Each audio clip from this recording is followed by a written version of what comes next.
साथियों, जय भारत, जय संविधान। और मैं हूं हरीश मौर्य। साथियों, आज हमारा विषय है मूल निवासी पहचान।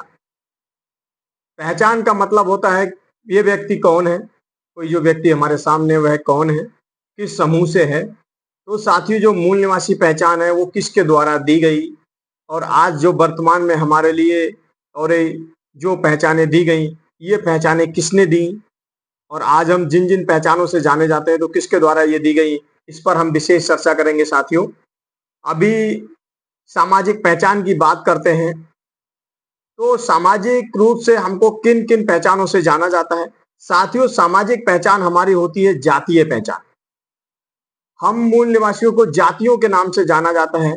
यादव हैं, मौर्य हैं, कुशवा हैं, सैनी हैं, राठौर, इस तरह की बहुत सारी जातियों से, सागर हैं, निराला हैं, इस तरह से हमें बहुत सारी जातियों के नाम से जाना जाता है। ये हमारी जो पहचान होती है साथियों, जाति की पहचान होती है, इसे सामाजिक पहचान कहते हैं। दूसरी जो पहचान है साथियों, वो दी गई है धार्मिक पहचान। धार्मिक पहचान को किस रूप से जानते हैं? आप जानते हैं कि धार्मिक पहचान जो हमारी हैं, हिंदू हैं, मुस्लिम हैं, सिख हैं, ईसाई हैं, इस तरह से हमारे ऊपर जो पहचानें दी गई, हमारे जो पहचानें थोपी गई, और हमें जातिगत पहचानें, सामाजिक पहचानें जो थी वो थोपी गई, साथ में धार्मिक पहचानें थोपी गई, जिसमें हम हिंदू, मुस्लिम, सिख, ईसाई, बौद्ध के नाम से जाने जाते हैं साथियों। तो इस तरह से ये हमारी सामाजिक पहचानें हैं। अब हमारी पहचानें आती है संवैधानिक पहचानें। तो जब संविधान को लिखा गया तो हमें उस संविधान में हमारी पहचानों को दिया गया एससी, एसटी, ओबीसी और माइनॉरिटी। तो साथियों, फिर जो लास्ट में आती है हमारी ऐतिहासिक पहचानें। तीन पहचानों को आपने हमारी सुना। सबसे पहली सामाजिक पहचान, दूसरा धार्मिक पहचान, तीसरा संवैधानिक पहचान। जो चौथी पहचान है वो है हमारी संवैधानिक पहचान, सॉरी, ऐतिहासिक पहचान। ये ऐसी पहचान है जिसको हमसे छिपाया गया। ये जो इस देश के मूल निवासी हैं, एससी, एसटी, ओबीसी और कन्वर्टेड माइनॉरिटी, तो इन लोगों से, इतने बड़े बहुसंख्यक समाज से इस पहचान को छिपाया गया।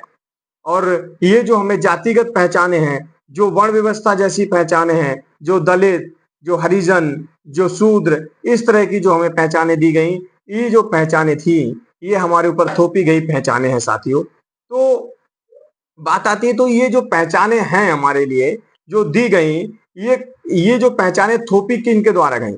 साथियों, ये भारत में आए आर्यों की, जो हमारे 2000 साल पहले हमारे यहाँ आए, सबसे पहले आर्यों का आगमन हुआ। आप इस तरह से समझ सकते हैं, सबसे पहले जो आगमन हुआ वो आर्यों का आगमन हुआ। इसके सबसे बाद में अंग्रेज आए, और तो आर्यों के द्वारा ये जो पहचान है हमारे हमारे लिए, आर्यों के द्वारा थोपी गई पहचाने हैं। और ये उस उच्च जातियों के द्वारा थोपी गई पहचाने हैं जिन्होंने हमें वर्ण व्यवस्था में शूद्र की कैटेगरी में रखा, और शूद्र की जैसी पहचाने दी, शूद्र, अतिशूद्र, दलित, महादलित, और इस तरह की हरिजन जैसी पहचाने दी। तो ये हमारे थोपी गई पहचाने हैं, जिसे वर्ण व्यवस्था में हमें शूद्र कहा गया, शूद्र और अतिशूद्र कहा गया।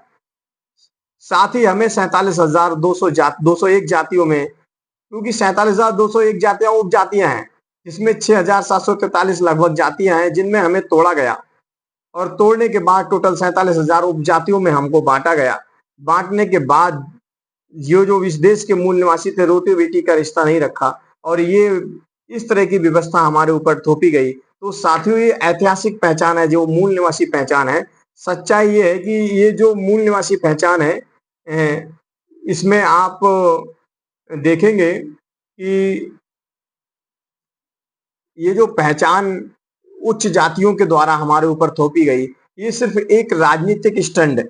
जब से ये संविधान लागू हुआ उससे पहले हमारे ऊपर ये हिंदू जैसी व्यवस्था, हिंदू धर्म, ये कोई धर्म नहीं है, और ये एक शासन करने की एक तरीका है, और इस तरह से हमको थोपा गया। साथियों, अभी आप देखते हैं कि जो ये हमारे ऊपर जातिगत और पहचाने थोपी गई, तो इस पहचान के जो ब्राह्मणवादी व्यवस्था के द्वारा हमारे ऊपर थोपी गई, इसके प्रति बौद्धिक रूप से हमारे पुरखे लड़े, और इस मूल निवासी समाज को जो एससी के रूप में, एसटी के रूप में, ओबीसी और कन्वर्टेड माइनॉरिटी के रूप में जो हमारे इस देश के मूल निवासी हैं और जो 47,701 जातियों में बटे हुए हैं, जिन्हें वर्ण व्यवस्था में शूद्र के नाम से हम जानते हैं, इन्हें योग योग एक करने के लिए हमारे महापुरुषों ने कड़ी मेहनत की।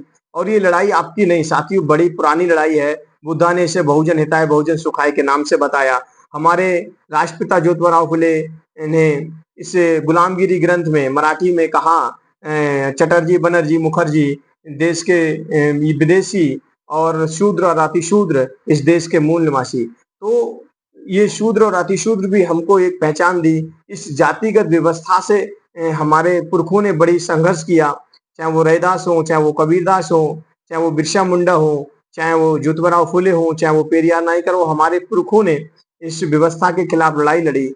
और ऐसा नहीं है कि इस उच्च जाति के जो लोग हैं, इस ब्राह्मणवादी व्यवस्था के लोग हैं, उन्होंने भी आपने उनके पुरखों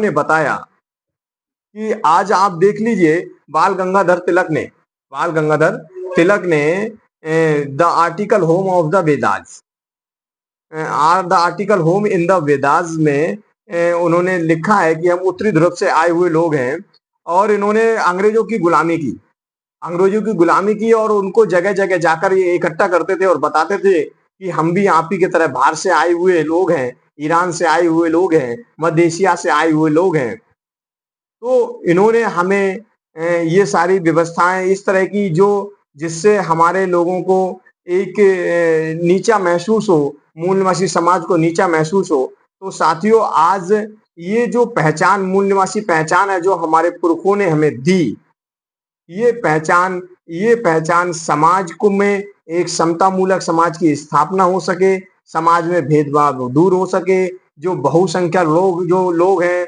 उन्हें अल्पसंख्यक जो बनाया गया वो फिर से बहुसंख्यक बन सके, एक साथ इकट्ठे होकर वो अपनी आवाज उठा सके। वो अबुआ दिशुम अबुआ राज जो बिरसा मुंडा चाहते थे, वो एक साथ राजनीतिक तौर से इस देश के मूल निवासी जिनका ये देश है, वो इस देश के मूल निवासी शासक बन सके और वो एक साथ इकट्ठे होकर मूल निवासी आइडेंटिटी में जो जातियों में बांट दिए गए, जो वर्ण व्यवस्था हरिजन दलित जैसी थोपी गई पहचानों को छोड़कर एक साथ मूल निवासी आइडेंटिटी में एक होकर एक साथ भाईचारा बन सके और एक साथ आ सके। तो इस तरह से ये मूल निवासी हमारी पहचान थी। क्यों? क्योंकि भारत में दो ही प्रकार के लोग हैं साथियों, एक आर्य एक अनार्य। जो अनार्य हैं उस देश के मूल निवासी हैं जिन्हें हम श्रमण के नाम से भी जानते हैं, जिन्हें हम मूल निवासी के नाम से जानते हैं, जिन्हें हम अर्जक के नाम से जानते हैं साथियों। इनको वर्ण व्यवस्था में, इसके बाद जातियों में और फिर उपजातियों में भी हमको तोड़ा। तो साथियों, तो एक साथ ऐसी वर्ण व्यवस्था से छुटकारा पाने के लिए, ऐसी ऊंच नीच की व्यवस्था से हटने के लिए, इस समाज में समता मूलक समाज की स्थापना करने के लिए ये महापुरुष राष्ट्रपिता ज्योतिबा फुले और बाबा साहब अम्बेडकर ने इस समाज को एक करने के लिए, जो इस देश का मूल निवासी समाज है, उस समाज को इकट्ठा करने के लिए मूल निवासी संकल्पना हम लोगों को दी। और इस पर बड़े अच्छे रूप से बहुत सारे संगठन काम भी कर रहे हैं। अभी people's party of India democratic, चाहे वो मूल निवासी संघ हो और अन्य भी बहुत सारे ऐसे संगठन हैं, वामसेफ भी हो, इस तरह से बहुत सारे मूल निवासी विद्यार्थी संघ हो, सभ्यता संघ हो और बहुत सारे संगठन इस मूल निवासी परिकल्पना पर, संकल्पना पर काम कर रहे हैं साथियों। इसका जो मूल निवासी का मतलब है कि एससी एसटी ओबीसी माइनॉरिटी जो इस देश के मूल निवासी हैं वो शासक बने और वो अपने अधिकारों को लें और इस अपनी पहचान को पहचाने कि जो चालाक लोग आज देश की सत्ता पर काबिज हैं और जो सत्ता पर काबिज होकर जो मूल निवासी समाज के अधिकारों को छीने हुए हैं, वो मूल निवासी पहचान को जानकर अपने मौलिक अधिकार जो संविधान में लिखे हैं फंडामेंटल राइट्स, उनको ले सकें साथियों और अपने अधिकारों को पाकर एक साथ इकट्ठे हो सकें। ये बौद्धिक आंदोलन है मूल निवासी पहचान का साथियों। इसमें साथ दें, सपोर्ट दें और एक साथ मिलकर SC ST OBC minority converted minority एक साथ होकर मूल निवासी पहचान के साथ एक साथ इकट्ठे हों और मूल निवासी आंदोलन को मजबूत बनाए साथियों। तो इन्हीं बातों के साथ आज इस मूल निवासी पहचान को हमने बताया साथियों। अगला विषय हमारा फिर होगा और नेक्स्ट बार में हम अगले एपिसोड को लेकर आएँगे साथियों, अगले विषय को लेकर आएँगे। साथियों इन्हीं बातों के साथ अगर किसी का कोई क्वेश्चन्स है या किसी को कुछ करना है तो कमेंट में लिख सकता है साथियों, हम उसको पे चर्चा करेंगे। जय भीम, जय भारत, जय संविधान। नमस्कार।